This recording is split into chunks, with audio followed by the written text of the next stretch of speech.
for your progress. Now let's begin the conversation. For decades, Lagos has set the pace for growth and development in Nigeria as the country's economic capital and social-cultural heartbeat. Hence, successive governments strive to maintain the momentum and put Lagos as a front-runner in Nigeria's march to broad-based development and greatness. The man currently at the saddle, Governor Babajide Sanwo-Olu, is fast-tracking the developmental strides in Lagos by building on past achievements. In this season of festivities and stock-taking, the governor is here to talk about how his administration is transforming Lagos, the city of aquatic magnificence, from flyovers to roads, rail system, housing estates. Join us as we welcome the BOS of Lagos, Governor Babajide Sanwo-Olu, to the show. Thank you for joining us, Your Excellency. Thank you very much. Thank you for having me. All right, let's begin this way. I mean, this is the Yuletide season and Detty December is gaining more traction in Lagos. What plan do you have to build on the tremendous impact of Detty December? Well, thank you very much. First, let me congratulate my namesake, Babajide, for all the great work you're doing. And Jamiu, it's nice to see you again. And let me also take the opportunity to also thank the management of TVC for having me here again. I had a unique opportunity of coming around in January to see this, your beautiful studio, and I can tell you that you guys are keeping it up. I mean, it's really, really very beautiful, and thanks for the great work you're doing in our country and how you are passing on clear, genuine information. And generally, Hangout have certainly been one of the very best we have around. So kudos to you guys. Thank you. Yes, thank you. We talked about the conversations, right now in the country and more especially in Lagos, Detty December. The word, it's not meant to be dirty as in dirty, but it's really more around using it as a phrase, for all of us to activate our A plan. And what do I mean? It's a period where, as a government, we need to be able to sell to our citizens we can do a lot better. We can police our people a lot more in terms of ensuring that security of life and property is germane. We can create an ambience where investments and tourists can come and enjoy themselves and feel and see the hospitality of Lagos.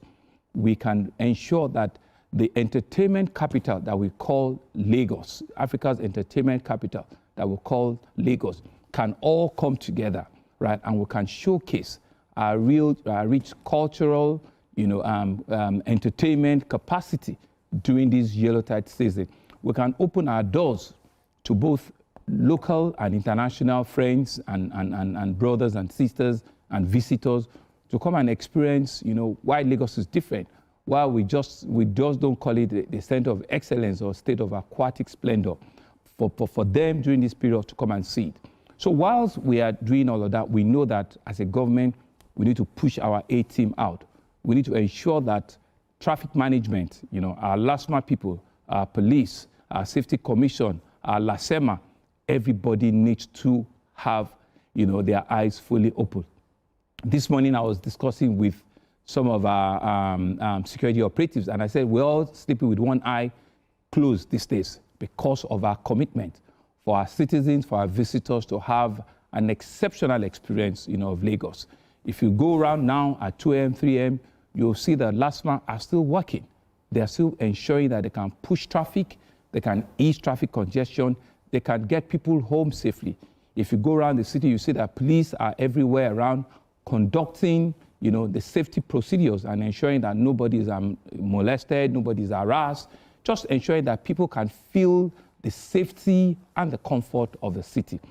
So we're doing all of this, also ensuring that we can show our rich cultural capacity.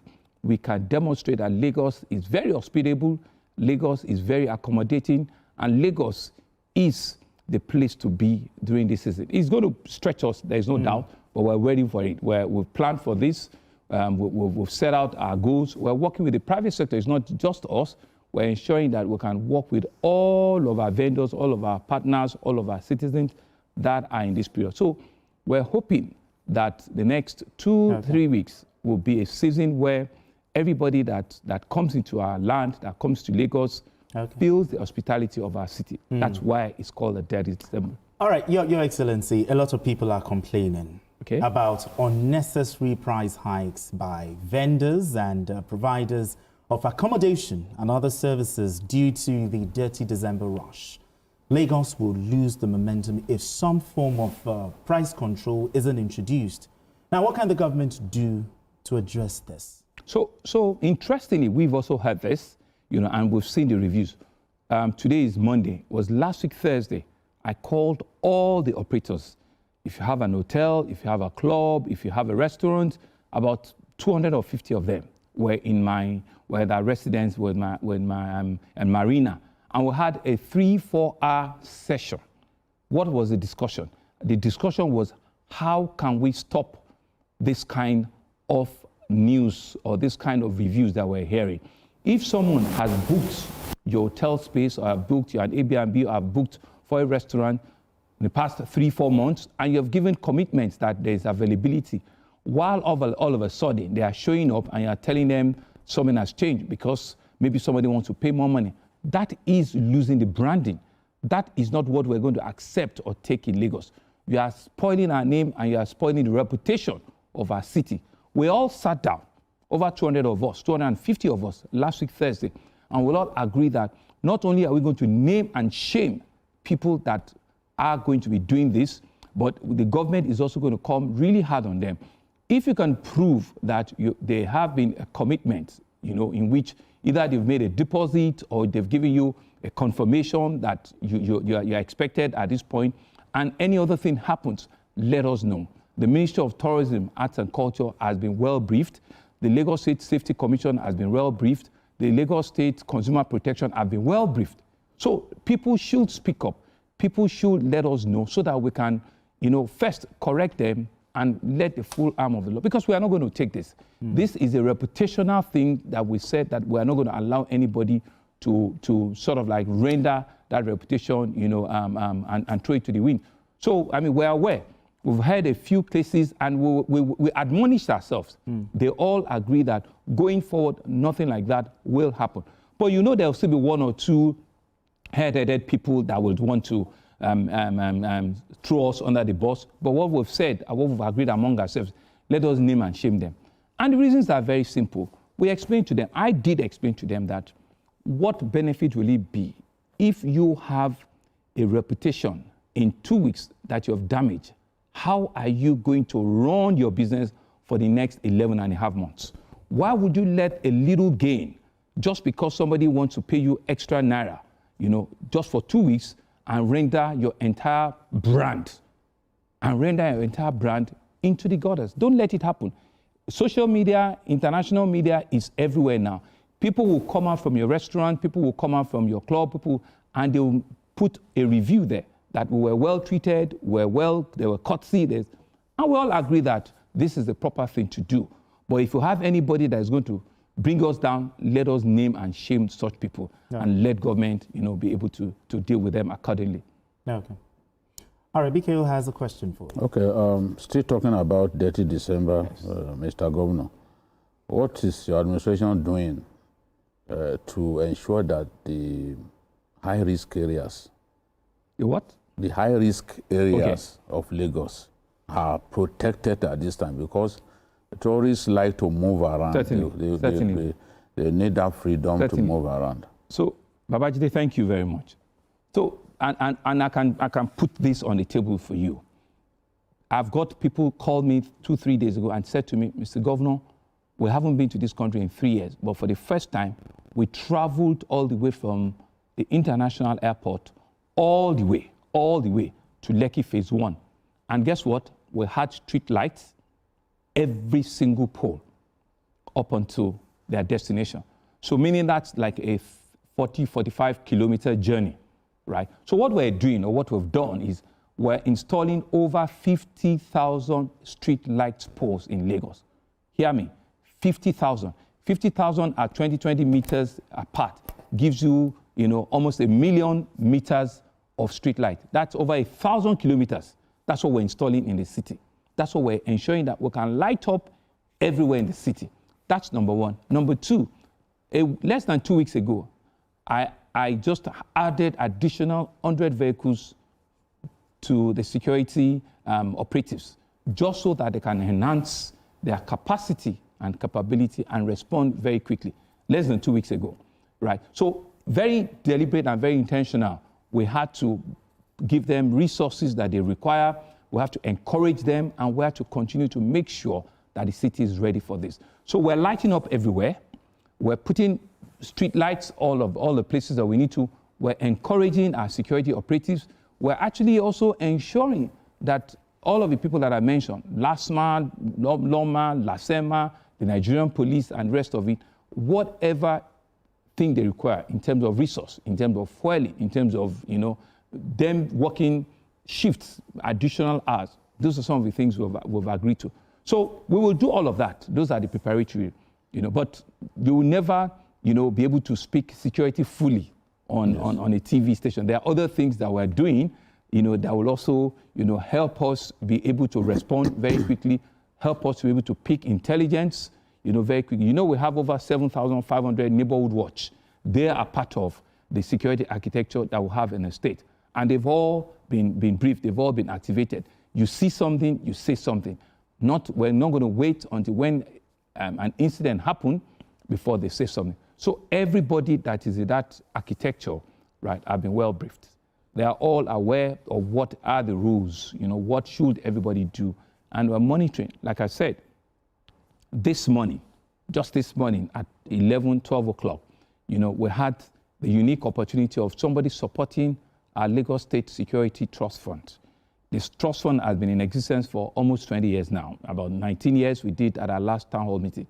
So a philanthropy, an elder statesman, a man that we all respect very well, Sir Adebukola Kasintin, had just written a check to build for us a purpose-built Lagos State Security Trust Fund building on 3 floors in Ikeja, right around Alausa Government Secretariat. So, that is a man that has seen the benefit of our attempt at ensuring that Lagos continue to remain safe and secure. He had said to us that in 10 months, this building will be completed. And so at that event this morning, the security operatives, all the service chiefs were there. And we still had a 10, 15 minutes tete-a-tete, just to continue to reinforce security. And additionally, and you're all journalists, we've done a collaborative effort with our neighbors, Ogun State and Oyo State. Today, again, the whole stretch of Lagos-Ibadan Expressway, there are over 300 vehicles. They've done what they call show of force on the entire stretch. So you can review it. I'm telling you, I'm on live TV. That happened also today. So that people will know that we're not sleepy, we're not joking here. And we've been able to have a collaborative effort with our neighboring states. These are some of the decisions we agreed to at the last Southwest Governors meeting in Ibadan. So Lagos State Police Command, Ogun State Police Command, Oyo State Police Command, all the 3 of them today had a joint operation in which they've gone on a recce on Lagos-Ibadan Expressway, and I'm sure they are sharing information, they're exchanging ideas, and ensuring that what cannot stay in Lagos should also not stay in Ogun State. I'm sure they're pushing them also away from Oyo State. So that's how all of this are happening today. So Babajide, you can see that the job is a tough job. There's no doubt. It's a big city. We're not going to kid ourselves, And just today, I also saw a report in which there's one, unfortunate dead body on the street. In 2-3 hours, it has to be off. It's really a big city.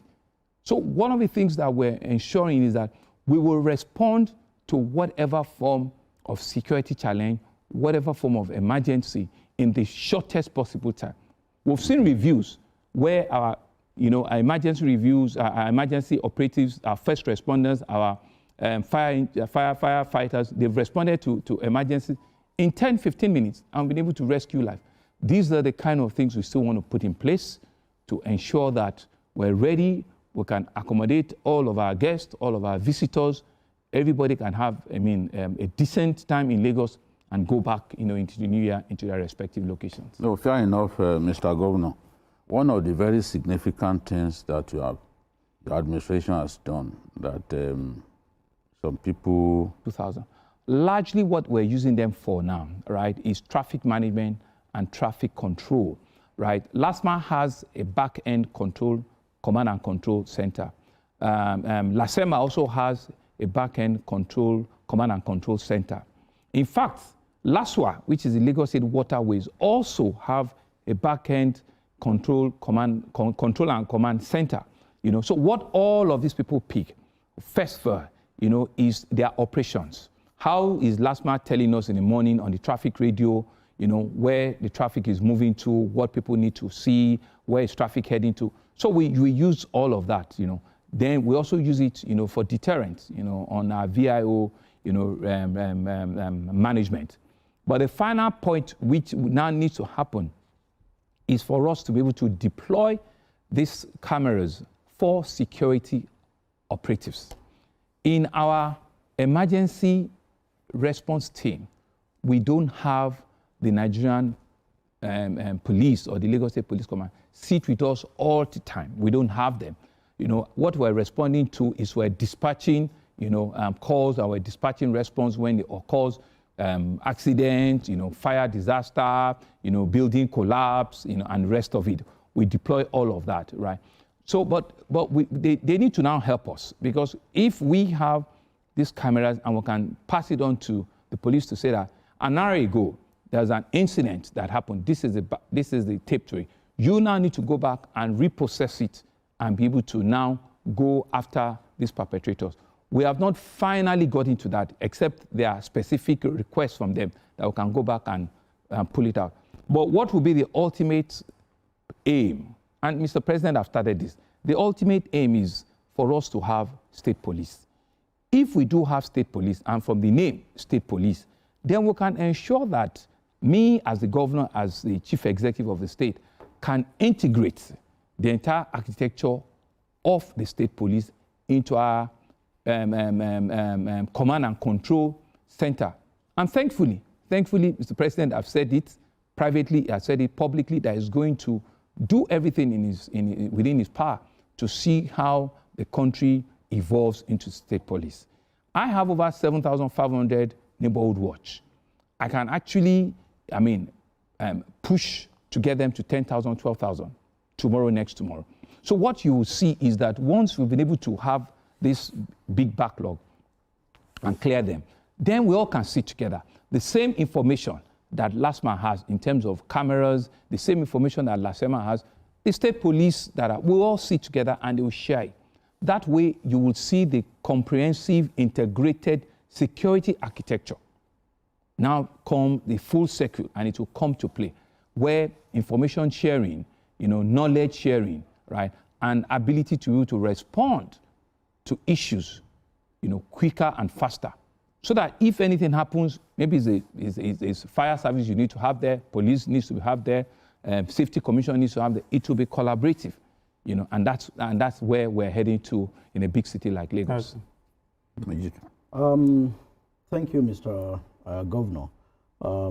You are really Mr. Celebu, as they call you, and you are really living up to that billing. Tourism is a big revenue earner for most governments, and we have seen a lot of boost in this regard, especially with the first E1 Lagos, which somebody was watching, called me from Europe. Is this really Lagos? I said, yes, it's Lagos. He said he didn't believe it until he started seeing the footage of what he was seeing on the water. But for those people who watch on television, I think they enjoy it more. So kudos. Tell us more about your plans to boost this sector, especially with what we are hearing about your festival coming to town. We've seen some clips on television. They visited you yesterday. They also visited the president. Yes. And also, we heard that Afrima is coming to Nigeria in January. Yes. And, of course, to cap it with the Greater Lagos Fiesta and the countdown to 1st of January. Well, can you wrap this up and what Lagosians expect, sir? It's all woven. And so what we did around June, July, we actually we didn't publish it well. We did a calendarization of what the last 2 months of the city should be, from November. And if you had been watching, we've done a few things. There's been several fashion shows, there have been several art exhibitions, there's been several book launches, all have been choreographed to be part of the tourism ecosystem of Lagos. You talked about the E1, so when we met with the organizers or the owners of E1 Race in January, was it January, February, with Messrs. Afro-Exim Bank, we were very intentional. We said to them, yes, we want to study what it is, but we're very intentional to say that we can only host it in the last quarter of the year, which was part of our own plan to ensure that it doesn't come before October or November, right? And we're privileged to have seen it in 1 or 2 cities. And we said to ourselves that if Monaco, if Jeddah, or if Qatar, Doha can do it, then Lagos can do it better. And I have good news for you. In fact, for the entire year review, the owners of the race adjudged Lagos Race E1 as the best in terms of coverage, in terms of participation, in terms of extent of collaboration and engagement, city engagement that they've seen. In some of these other cities, things have been happening. The city will not also be engaged, but Lagos truly came to town on this. So we've ticked that one. We're expecting that in subsequent years, we'll still do the same. They've actually asked us that, do you want to do it early next year? I've said, no, let's still go back and do it about the same time. So we're hoping that we can keep the race for the next 3 or 4 seasons, but we'll see how that works out. The other part of it is the area that you mentioned. I'm truly, truly, truly, happy that this is happening, 6.5 years after, I've taken this laudable seat. The last time we had an Eyo festivity was over 8 years ago. Over 8 years ago, right? But in the last 6 years, I've been using the fingering of Eyo to give to my staff, to give to my visitors, both local and international. And I keep explaining to them that one day Eyo is going to be heard, one day we're going to see it, and they keep wondering, so when is this one day? Finally, the one day is here. I'm thankful to Oloweko, the Oba of Lagos, our father, Oba Rilwan Aremu Akiolu, who had given his royal blessing, for this Eyo festival. And what does Eyo festival mean? It means it's a celebration of prominent Lagosians that have passed on. For this year, for the first time, we're actually celebrating 4 prominent Lagosians. Who are they? The first military administrator of Lagos State, late Mobalaji Johnson, will be celebrated. The first civilian governor of Lagos State, late Alhaji Lateef Babakekere Kayode Jakonde, will be celebrated. 2 of them passed on during this administration. The third, which was also a former civilian governor of Lagos State, Sir Michael Agbolade Otedola, will be celebrated. And fourth, and more importantly, the mother of our current president, late Alhaja Abibat Mogaji, the Iyaloja General of Nigeria, who passed on almost about 10 years ago too, will also be celebrated. You will agree with me, journalist Hangout, that these are not just outstanding Lagosians, they're outstanding Nigerians. So all the 4 families will all come together for this year's celebration. And it has started officially yesterday by the prominent they have hierarchy. The most prominent hierarchy is the Adimu, who had come yesterday to the State House, and we've also gone to see Mr. President. So what that signifies that the process of the event now happening on Saturday has fully commenced. They've seen the KBC. Earlier today, the next in rank, which is called the Okonla Baekun, also came to pay me a royal visit. And interestingly, this is their own color, is white and red. That's also why I'm here today. So all of that is going to be happening on Saturday. And by our numbers, it probably will be about 10 to 12,000 your masquerade will be coming out, and it's going to be fun, real fun, and we're happy to host the whole nation on Saturday. Huge. Majid. Thank you, Mr. Governor. In the area of a mass transportation for a mega city like this, we we are enjoying the blue line, the first phase, and of course, people are enjoying the red line. So, when are we expecting the second phase of the blue line to come to full stream? Well, thank you. The blue line, the second phase is from mile 2 all the way to Okokomaiko. And if you have traveled on that journey recently, you realize that all the substructure for all the terminal buildings are out. There are about 7 stations. From mile 2, you get to Alakija, we get to Trade Fair, we get to Lasu, there are about 6 or 7 stations. All the substructure for the stations are out. They're also doing some flyovers. Currently, the final thing that would happen will be the rolling stock, the steel that will have, and the right of way have been set, the steel that would put, the rail, that will be the last thing because that's easiest to, the right of way is there, they probably will just lay, the steel which are currently being produced. So if we're able to raise all of the financing, because these things are pretty expensive, as a subnational, we should have the completion by the second quarter of 2027. 2027 at the highest. So I might be lucky to do the cut tipping before I leave government in the end of second quarter 2027. But if I don't, that's the beauty of continuum. Some other governor, my successor will do it. But we're pushing. Like I said, the substructures are out. They're pushing everywhere for them to be able to deliver the phase 2, of it. We have the rolling stock. We have even additional rolling stock on the blue line now. We have a capacity, to do 3 minutes head on the blue line now. So we have, trains that are even waiting for that. So we're excited. We're excited because we've seen our people.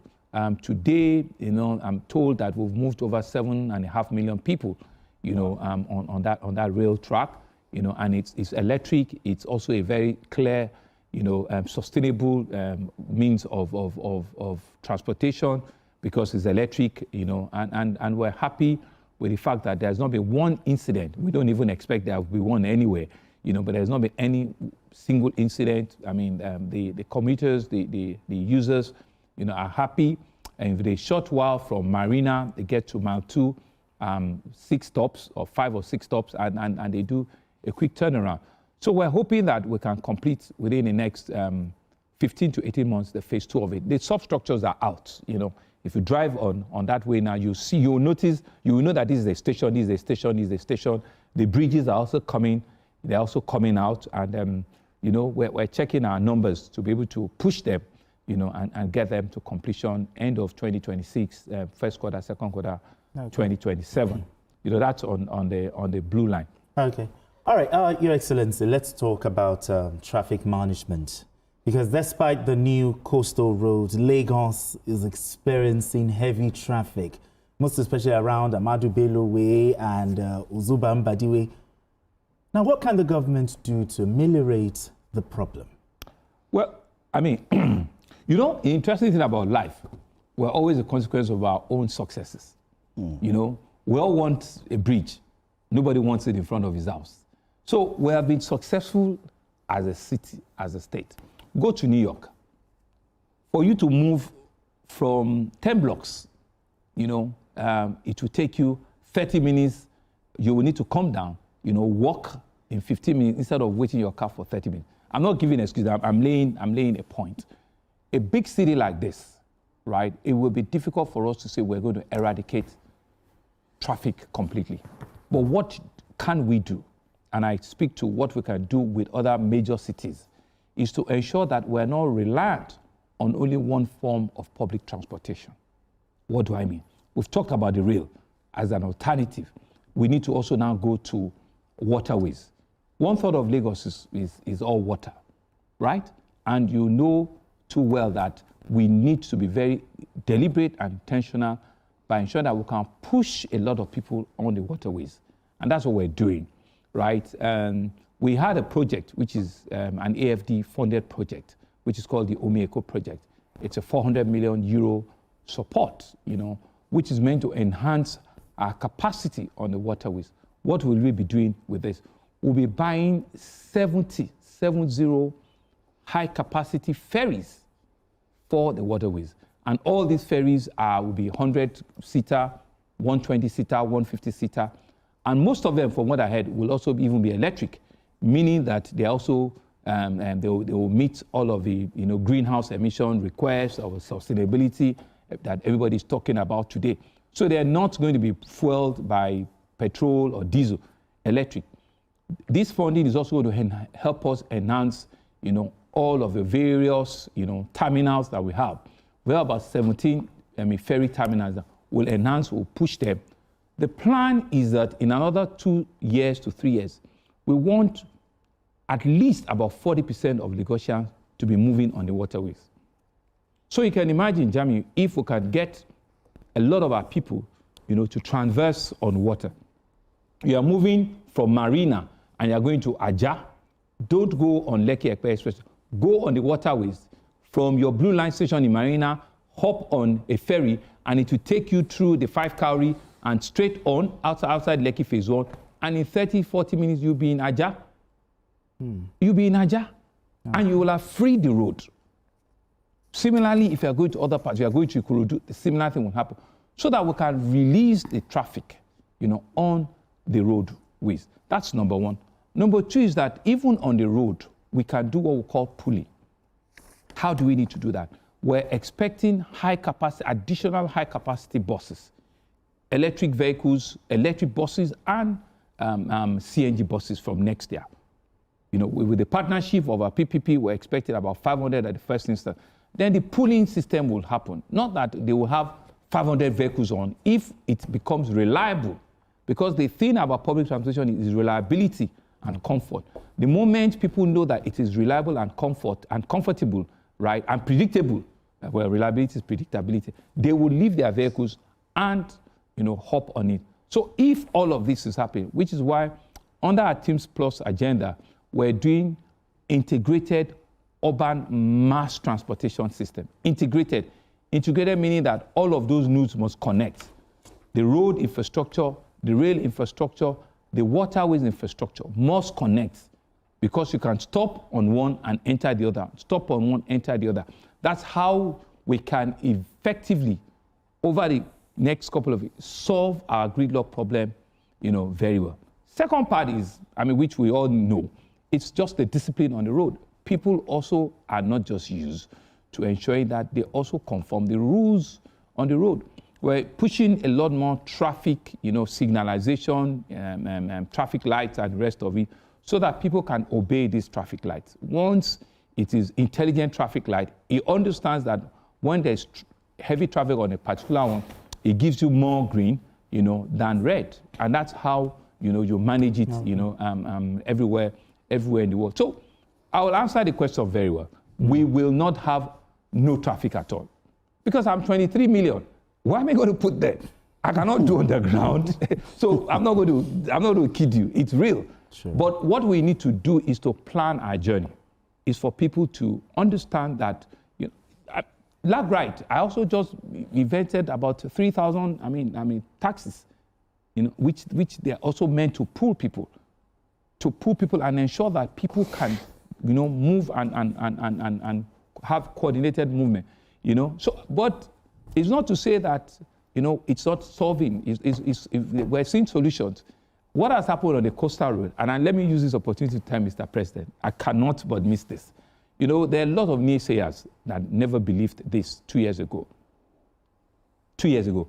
Interestingly, when he was governor, we had the right of way for this coastal road. But we thought that it was going to be a state-funded plan. But hey, where are we going to get the money? I'm just a tiny little state, right? But thankfully, because of his own vision, I said, this is something that we had on the work plan. Governor, the right of way, you say it's there. Let us take it all the way from Lagos to Calabar. 10 states and highway, but it has to start from somewhere, right? And so when they started, right, a year and a half ago, everybody thought it wasn't going to happen, They've almost got out of end of Lagos. But with the president's approval and the minister's support, let's give our people some breather. So what is happening now is a lot of people that are on the Lekki Expressway already rush onto the coastal route. Our people, anything new, everybody wants to have a feel of it. So, but we're ensuring that we can manage it. We can manage it effectively. There still has to be road furnitures, stop sign, speed sign, and the rest, so that people will stop, moving against traffic, or people will be speeding unnecessarily. It's not meant to be your day-to-day road. It's meant to be an alternative, to the Lekki Expressway. Okay. And by the way, you remember that a month and a half ago, we've been doing Lekki Expressway all the way from Ekpe. We've opened it from 2 lanes to 6 lanes as a government. We're not stopping all the way to Ajah. We now made an announcement and said that from Ajah to Ozumba, we want to resurface it, we want to redo it. And everybody has said, Mr. Governor, please don't do it yet. Please don't. You have me? They said, don't do it yet. Let us remain it is. February, come and do it. And I agreed. I've done all the stabilization for you to move. So you can see that we're a listening government. Yes. We understand the pain. We want to solve it like yesterday, but we have to understand that we're in it together. We're in it together. So we've solved some of the palliative, but our plan is from all the way from Ozumba, we do a complete overlay and clean it up as a brand new road for our people and for our citizens. Okay.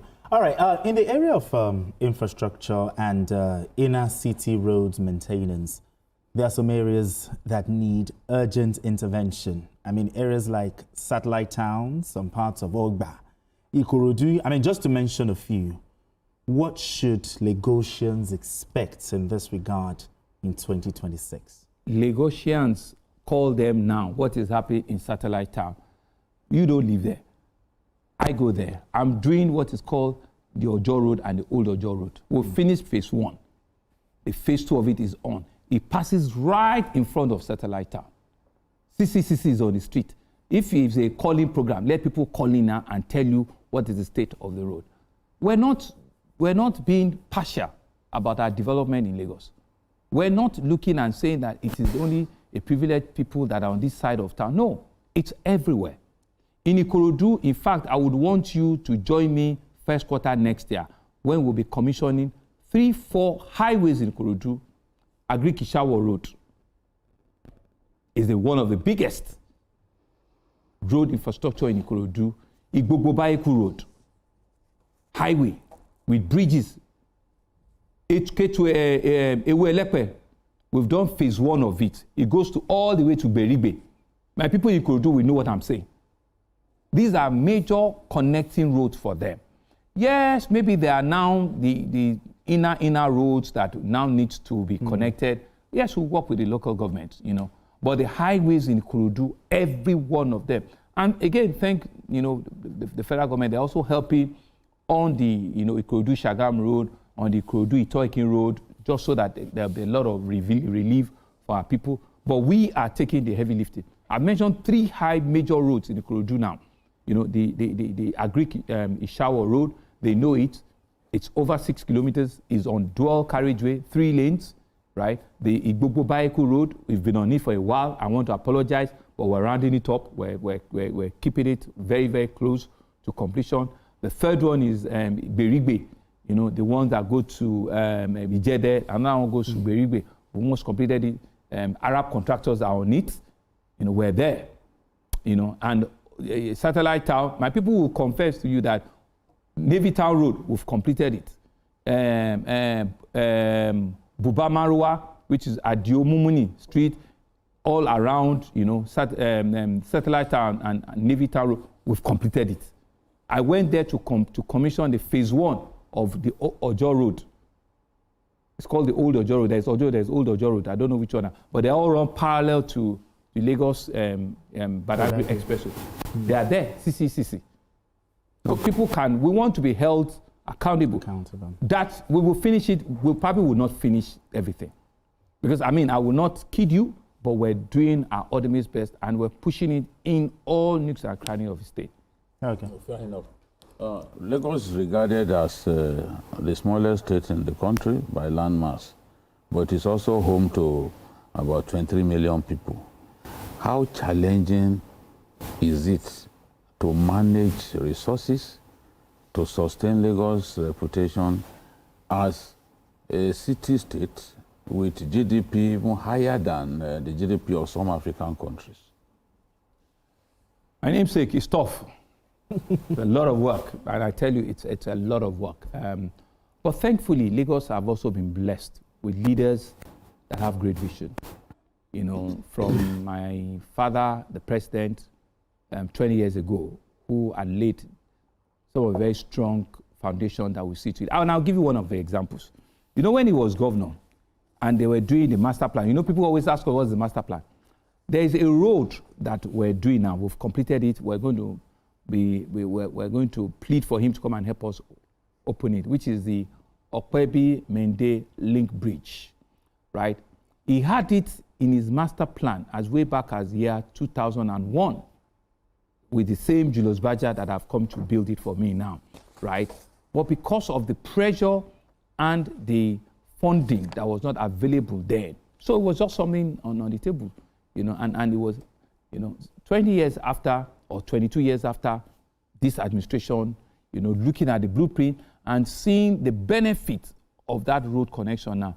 Thankfully, we've been able to connect it. What it means is that road from Toyin, you can move all the way to Odoyalaro in 5-7 minutes. You're connecting like 3 local governments together. That's phase 1 of it. If we have funding enough, we want to take it all the way to Third Mainland Bridge. So that Odoyalaro will continue under that people that are doing cane, you know, and take it all the way to Third Mainland Bridge. So that for me is a complete solution, you know, that we're. But to your question, you know, how do we manage a state like this? So from him, we've seen my brother BRF, my brother Ambode, and my humble self. It's been progress and progress and growth. And I'll give you some of the statistics. You know, in 2010, the national budget of this country was 4.6 trillion. Go and check it. National. It was in 2010, it was 4.6 trillion. 15 years after, right, the budget that Lagos State has presented to the House is 4.3 trillion. So you can see the phenomenal growth that Lagos has been able to achieve. Federal government's budget today is over 10 times the budget of Lagos. So whilst we see that as a sub-national, we need to continue to push and push and push and see how well we can do all of this very heavy lifting. So we're excited with the amount of pushing we've given ourselves. When I came in, the budget that I made in 2019 was under 1 trillion. It was about 700, 800. But we have to do the hard work. We have to continue to push it, right? And if the House of Assembly are gracious and they pass our budget, we will do the needful. Because every year in the past 6 years, there's no year we do less than 90% of our budget performance. So we're not just running numbers, right? We're actually developing the city and the state. And by the way, there are a few critics that have also come up on our budget. People have abused us, say, Governor, he didn't balance, he didn't do well. Maybe they should come and do some exercise so that we can explain to them how budget is also being put together. But we take criticism very positively. People never believe that we can do it, but we will do it. It's the audacity of the power of possibility that we're bringing about. And the reasons are simple. Our people deserve it. We've seen it, they've demonstrated it. You know, our numbers, year on year, we do 60 to 70% of our IGR to fund our budget. This year has not been the same too. So why should we not work twice as hard for them? Why should we not be committed to ensure that the real dividends of democracy, as laid by our forefathers, we can continue to meet with it? So that for us is the joy. That's the belief. That's what we want to do. But that there are challenges, absolutely there are challenges. Absolutely. There's still a lot of blighted areas that we need to deal with. You know, there's still a few urban slums that we need to do proper gentrification, regeneration in a few places. We need to solve, you know, waste management program. We need to reduce traffic management. There's no doubt about that. That takes me to my next question, Mr. Governor. Yeah. It is about the state of waste management in Lagos. Lagos is literally littered by waste, and people are complaining some people are sending messages to me that it seems that Loma and the PSPs are sleeping on duty. What is going on? Why has it become a lot more difficult to keep Lagos clean? Well, Jide, I'll tell you this. A larger part of the city is cleaner, a larger part. There's still a few places that brings us down. And a few things we've done, apart from even telling and working with the local government chairman to ensure that we can hold them also accountable and responsible. You know, Lagos generates 13,000 metric tons of waste a day. That's a large number. 13,000. The whole of Ghana, they generate 6,000, 7,000. Lagos generates 13,000 metric tons of waste. It's huge. And so if you also look at our structure, what could be the reason for this? Because it's population. Ghana's population is about the same. So it's part of the things is what kind of waste are we generating and how can we? So Ghana have led us. You know, so we're combining a country with a city now. You know, Ghana has led us in as a country. As a country, what they've done is that they've put the waste management levy as part of a tax for the country, as part of a tax. So you pay it as if you are paying a proper tax. So what now happens is people can make investment. You know, there's a waste management company that we're working with that can raise $300-400 million, you know, to do, you know, proper waste recycling plant. We've signed agreements with them. We're expecting that by the end of next year, right, we'll be able to have a proper waste recycling plant. What that plant will do is take about 4,000 to 5,000 metric tons per day of waste out for us and be able to, you know, reprocess it and convert it to other usable, right? That will indeed help us with our waste disposal capacity. The other thing, you know, which we all need to agree, which has not been fully put on board, is waste sorting. You know, our people need to be able to learn to do waste sorting from the tenements. The PSPs are working, right? But we all need to also support them. 2 years ago, I delivered about 120 trucks, compactor trucks. I plan to do the same thing next year again, bring another 120, 150 compactor trucks and work with the PSP. Loma is there. Loma is meant to continue to do the difficult ones on the highways. And if you go on all of our presidential routes now, there's not 1 liter of bean or 1 liter of something that you see. They're on all of our highways because they do. And so it is the internal roads. And we also need to tell our people, you know, waste can also not just be thrown anywhere. Let's also use this forum to admonish and to speak to our citizens. You know, you've generated this thing, right? Try and dispose it effectively. Go to some of the bins that you have at the end of your street. Put them there. Don't put it in front on the median in your house. You can't do that. We've caught people. 2 days ago, I have a video I can show you after this screen. People put an SUV loaded with waste. They were going to dump it at about 8 o'clock in the evening. I have the video. It's complete irresponsibility. So we have a role to play, but our citizens also have a role to play. And it's only when we all do this and everybody understands that we all have a part to play, then we can clean up this whole place. And we're also now taking this conversation to the third tier of government, right? They are completely autonomous. We're happy to have their autonomy. We're working with them. Let us work together. Let us work together as local government chairmen and let us be able to clean up and clear up, you know, the city. When the city is clean and fresh, a lot of people commend and appreciate it, right? During the meeting that I talked about a week ago, a few days ago, with all of the tourism people, we actually told them that they need to work more with Loma. If I see any of you after the end of day, you know, activity, you are not getting Loma to come and pick your waste and is littering the whole street, you'll be sanctioned. You'll be shut down. So I take the point, you know, that we still have work to do, but it is not for... All right, Your Excellency. Your Excellency, we need to take a breather. Okay, we need to go on this quick break. And when we return, the conversation continues. Don't go away. It's still Journalist Hangout.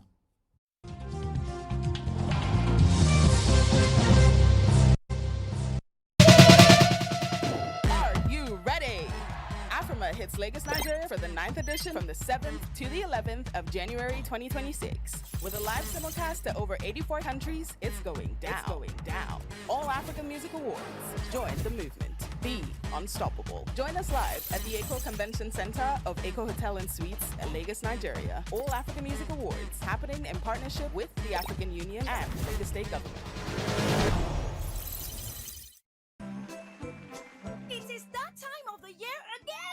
This Christmas, StarTimes is bringing Joy Unlimited to your home with a double upgrade promo.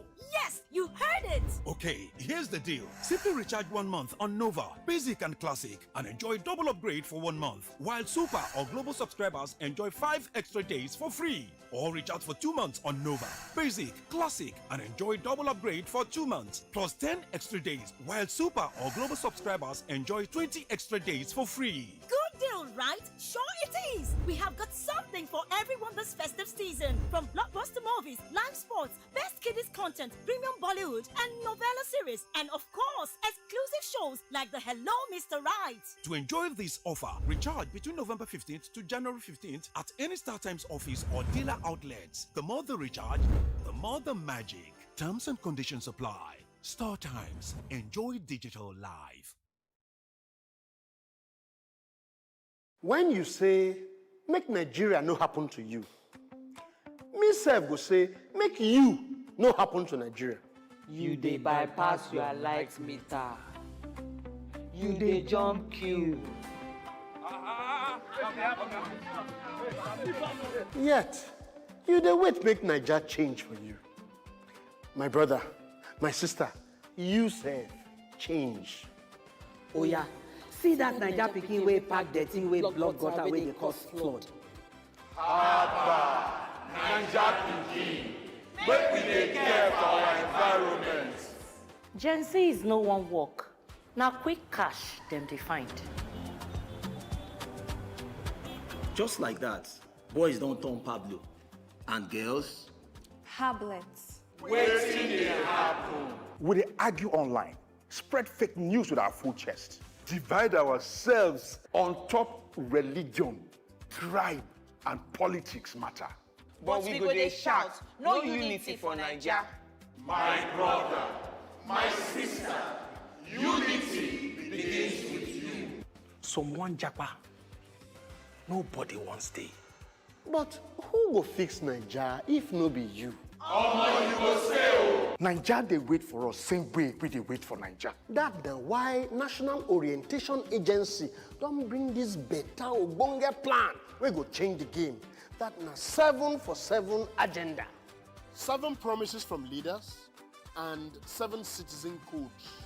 Equality, democracy, entrepreneurship, employment, peace and security, inclusivity, justice, meritocracy. Now the Naija promises.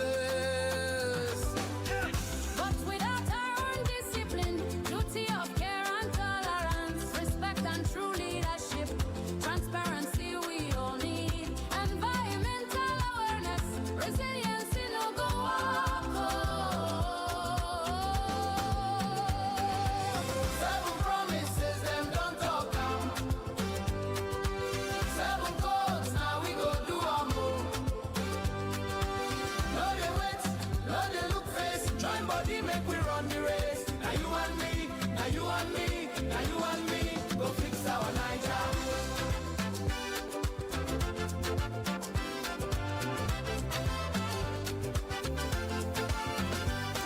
Leave bribery, wash your hands, come out from mago ways. Talk true when you see am, security concern now all of us.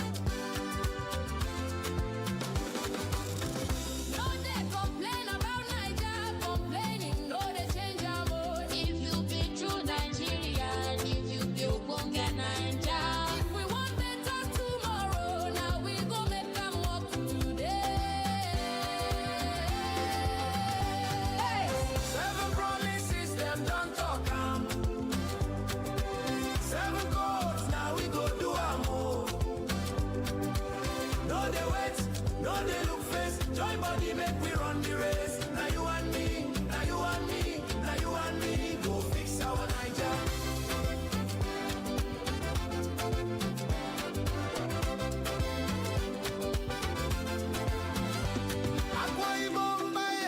cross river. Delta, Edo, and rivers. Oh. Akwa Ibom, Bayelsa, cross river. Delta, Edo, and rivers. Oh, 7 promises, them don't talk 'em. 7 codes, now we go do 'em all. No, they wait, no, they look face. Join body, make we run the race. Now you and me, now you and me, now you and me, go fix our Niger.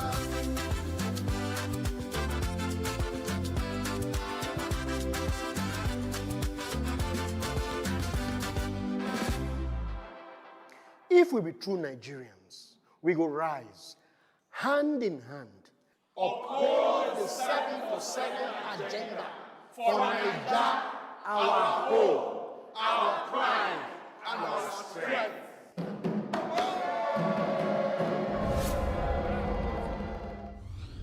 Powered by National Orientation Agency.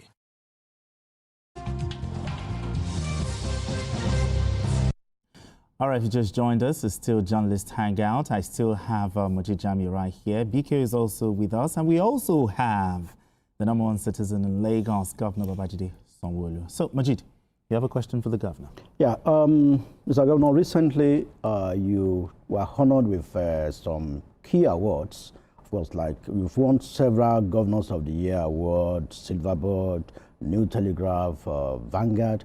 But the one that struck me is the award of Governor of the Year by the most influential people of African descent, my part, and the Time Africa Special Recognition Award, amongst others. Congratulations. But then, how do you feel? Can you talk briefly about what brought about these awards? Well, Majid, you know, the thing about award is what it tells you is that you have to do more work. You feel very humble that people notice, you know, can appreciate all your interventions and how you've led your colleagues. But one also knows that getting up is easy, but sustaining it, that's a lot more difficult. But quite frankly, the Time Africa was a new one for us. We didn't even know that people were watching us at that global stage. And it was during the last G20 summit in South Africa. They've just got a letter from nowhere naming and saying they wanted to give us a special recognition as the best in Africa. And we're like, wow. And the time was really so short because they've done their due diligence and they said they wanted to do it during the G20 meeting. I had other commitments, you know, and I didn't have a South African, well, I'm not sure if it had to do even with the visa, but I just couldn't make it. So one of my cabinet members had to go, and we were truly, truly thrilled when he came back and we saw the quality of the audience, the quality of global leaders that were there, and that truly, really just, blossomed our mind. And we said, well, we have to. That means people are actually watching, you know. When we say that we're Africa's model city, it's not just a fluke, people are actually watching. And so for me, Majid, is really just for us to continue to do it and do it well. The other award, it's similar. It's a UN-recognized award from New York, and they flew down to pass on the award. It's okay. But for me, the one that you didn't even talk about, which I think it's indigenous and it's very heartwarming to us, which is not about me, but it's about a system, is the fact that Lagos last month was just the best #1 in the PEBEC, peer review of all the 36 states and the federal capital. Why is this so? 5 years ago, when, she's the current minister for trade and investment now, Dr. Oduwole, when she had one session in 2020 or 2021, Lagos was number 29 on that ranking, 29. And I said, what? And I made a complaint. I said, no, if you check it, I'm doing 5,000 of this thing. Some other states are doing only 500, 300. How can you compare me that I've done 5,000 items? I said, no, it's subnational to subnational. That's who you are. So that's how we're going to rate it. And I said, wow, that means we have to work harder. And I think 2 years ago we pushed further to 22 or 21. But what it tells us is that we can, if we're consistent and ensure that reforms can stay and we stay close to it, that it can happen. Okay. And this year, we came first. And I want to thank, the Office of Transformation Innovation of OTCIS under my office, but now under Office of Head of Service, for all the great work they've done. That for me, that ranking number one, because I don't want to mention some of my colleagues. I did challenge them 4 years ago. I said that in 3-4 years' time, we will push and we'll try and get it. So it's not for me, it's everybody in the public service of Lagos. So that really stands out for us. All right, for our esteemed viewers, remember you can also be a part of this conversation. You can also call the numbers scrolling on your screen. So before Majid asks the next question, sir, what is the administration doing about the water situation in the state? Talk to us. Water don't have enemy. So, so we've done a few big things. But we've also we're not excellently there yet. And I will explain to you. For us, we've done a few mini water works, which are like 1 million gallon, 1.5 million gallon. But study has shown that on a sustainable basis, these mini water works, Michael, are not sustainable. They break down quite frankly, and because of also the aqua level, you are doing heavy borehole on a location that the water table is very, very low, meaning that you will need a lot more treatment for you to be able to even get, the level of quality of water you want. So the solution is the really, really big water works that takes raw water from a river or takes raw water from a moving, ocean or something where you can now process on large scale. That, on a sustainable basis, is what you require to be able to solve the water solution and the water problem of a state like this. So I will tell you, in 1974 and 1976, the two big water projects in Lagos was in Adion, and Iju, doing 30 million and 70 million, right? And it did have an intake from Akute. So we've been struggling to continue to maintain to maintain Adion and Iju. But for us, we have now been taking a destiny to our hand. We have now almost completing another 70 million, which is a phase 2 of Adion, which will be a major game changer for our water solution in Lagos. I've just come back on an inspection recently. One of the problems we'll have is that we had to go into Ogun State for us to even be able to draw from Ogun River, for us to have raw water intake. So we had to get even a right-of-way that took us quite a bit, and we have to lay pipe about almost 10 kilometers to go there and go and take the raw water.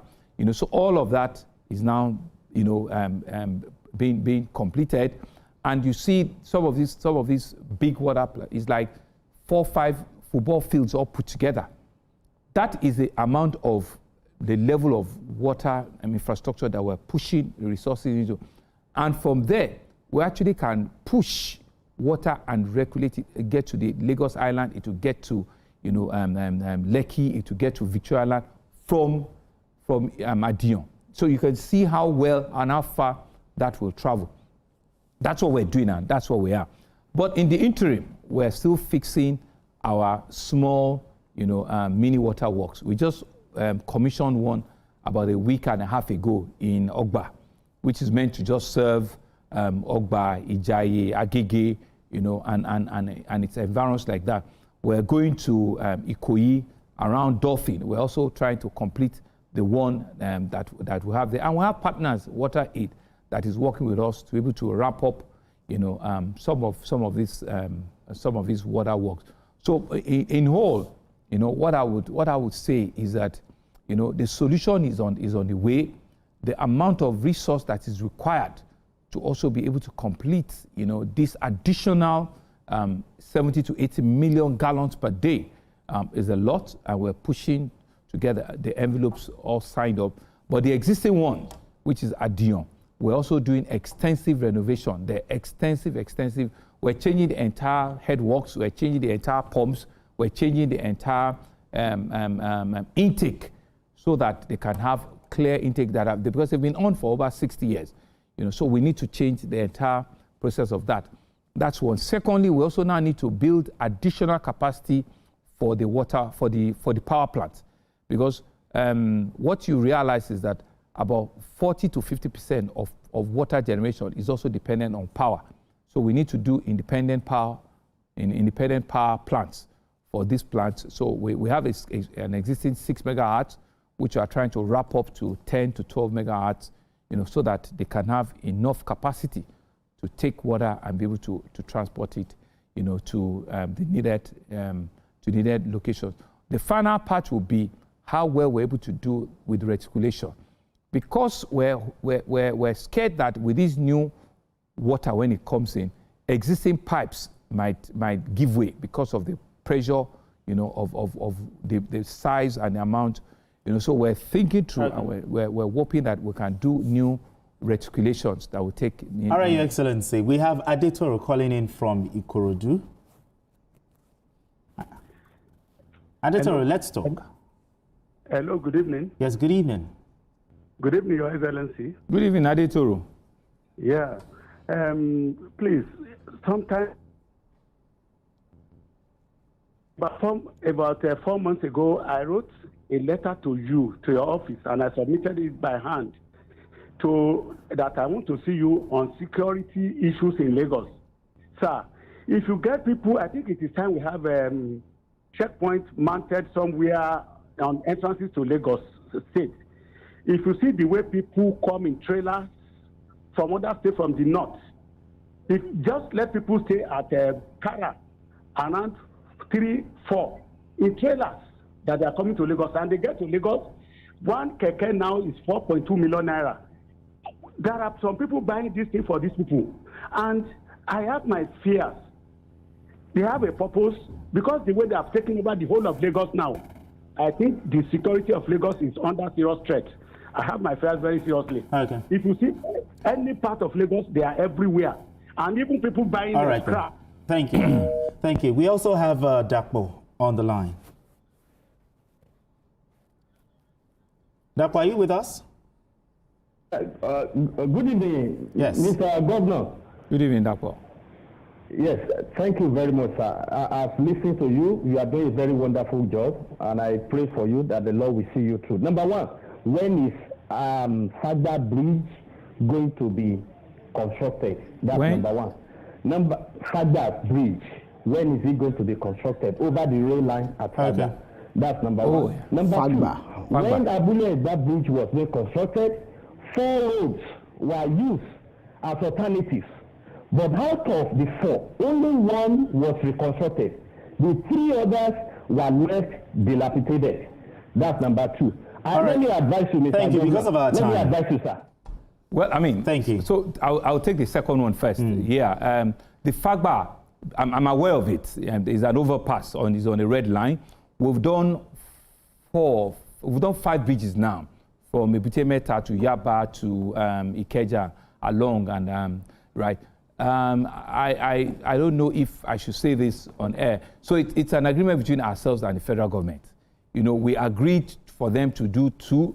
We agreed to do 5.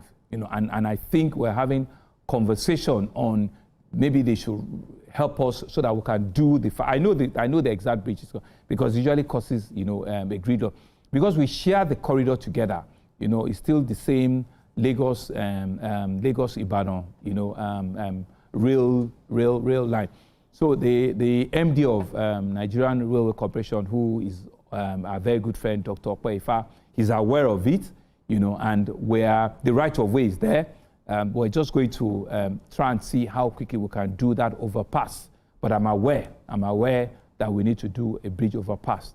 My brother from that place, please don't give up on us. We're going to do the overpass, and it's part of our delivery. We've done 5 or 6 right now, but it's one of the ones that is remaining that we need to do. regarding the roads that you talked about, it would be nice for me to know the additional roads that has been left undone when we're doing the bridge. I thought we had cleaned up all of the side roads that we pushed the traffic, into. But I would let my public works try and go back and see if there are inner roads around, the Penn Cinema that he mentioned, where we need to clean up and rebuild for them. But the point is taken. Okay. The first caller talked about security, and influx. We are fully aware, these are us, our citizens. We're fully aware of our security issues as a country and as a state. I want to assure you that Lagos will continue to remain safe and peaceful for everybody that wants to come and do business here. We will continue to review our security architecture. We'll continue to ensure that, the state is kept peaceful and is kept safe for all of its citizens.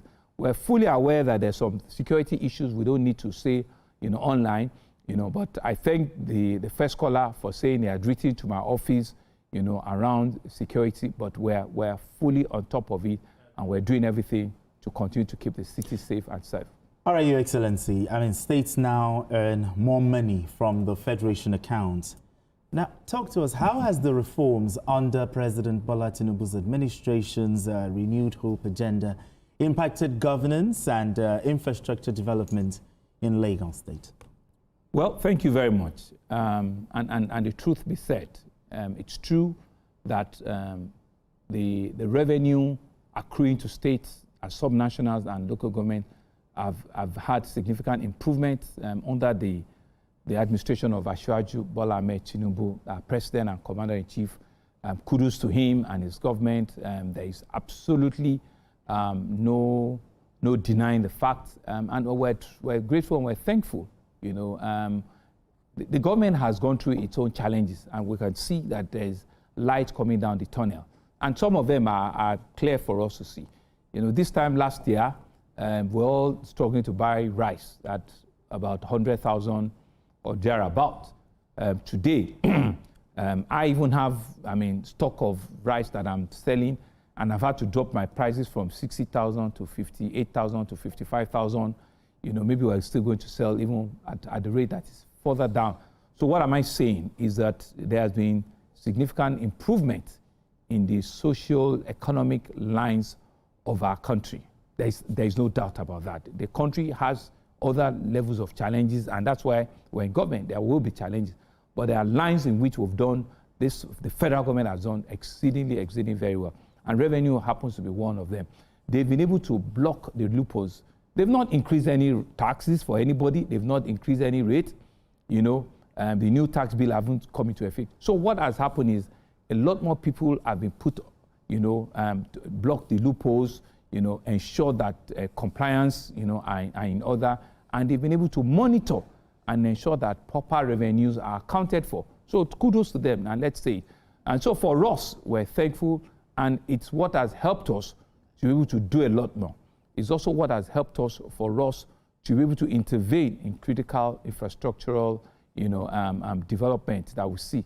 And we see that we need to work collaboratively with the federal government. All my brother governors at the subnational level, we're doing our own peer review, and we're asking ourselves difficult questions. What is happening in Akwa Ibom that we can replicate in Edo? What is happening in Oyo, in Lagos, that we can replicate, in Kwara, and vice versa like that. We have a very robust, Nigerian Governors Forum, Progressive Governors Forum, in which we look at our various reports. And like we keep saying, the people know that, we cannot give excuses, around the fact that we cannot provide basic, needs of our citizens, security of life and property, ensuring that there's better standard of living in all nooks and crannies. Lagos not being out of it. So, I would say, and I will appreciate, the support that we've received for federal government, and there have been a few heavy lifting that they've done for us. The Coastal Road is one. There is also another road which we call the 7th Axia, which will help us free the entire, Lekki Deep Sea Port and be able to take, all the containers and all the traffic up all the way onto Shagamu Benin Expressway, which will improve the commerce, of the city. We're seeing that there's a conversation around the Badagry-Sokoto highway, which we also believe will improve, produce, agricultural produce from the north to the south and vice versa, so that at the end of the day, the cost of goods will come down, economic value will be improved, life will get better, and people will feel the essence of governance. That's all is happening. That's what this translates to. And we're beginning to feel it, we're beginning to see it in Lagos. That's why I can tell you for the first time, we're not queuing to see pump price go up, or we're not queuing to say that there's shortage of petrol in our city or in our state. I mean, let's call it a spade. Price of rice, price of good stuff, food stuff are actually coming down. Mr. Governor, Sir, do you,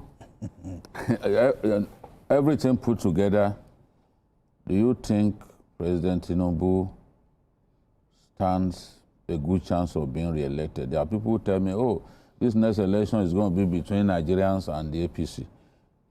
How do you fancy the president's chances? So, I mean, to be very honest with you, and let's be very critical, a lot of people didn't give him a chance. A lot of people felt that his decision, audacious decisions, were swift and were far-reaching, but we're too quick to judge. And that's why I've given you the statistics, and you've seen it. Revenues have accrued a lot more to the national and the sub-national. Prices of goods have come down. We cannot deny it. And we're seeing better, e-commerce. We're seeing better inflow, foreign direct inflow into the country. We're seeing a lot of people now wanting to do a lot more. All of our diaspora population are coming in. Are there challenges? There will still be challenges. There will be. But is this man doing his very best? He's doing more than his very best. Should we support him? I believe absolutely. And let's even look at it politically. When he came in 2.5 years ago, APC had 20, 21, 22 states. Today, it's not his fault if they are 28 or 29 that are joining. It's a measure of success. No denying. It's the first time we're seeing in the country. So some things are clear, like crystal clear. We don't need to beat it. But has he rolled off his sleeves to work? Yes, he has. Is the man committed to the Nigerian conversation? Yes, he is. Will he do well? I can tell you, we've seen it over and over, he will do well. He will do well. What we will just hope, we will give him all the support. And there'll be noisemakers. There'll be people that will be naysayers and there's nothing good about anything. I've given you 3-4 examples now. Clear examples. Okay. You are confident. You are confident you will be re-elected. Well, it's Nigerians, but I'm confident that Nigerians can see that this president has done more work for us. Okay. He has bent over backwards. He has done all of the things that he said he was going to remove petrol. People are advertising to reduce pump price, Babajide, on the television and on newspaper from 900. We're bringing it down to 800, bringing it down to 700. Has it ever happened before? So let's be real with ourselves. And he's been able to take very hard, difficult decisions.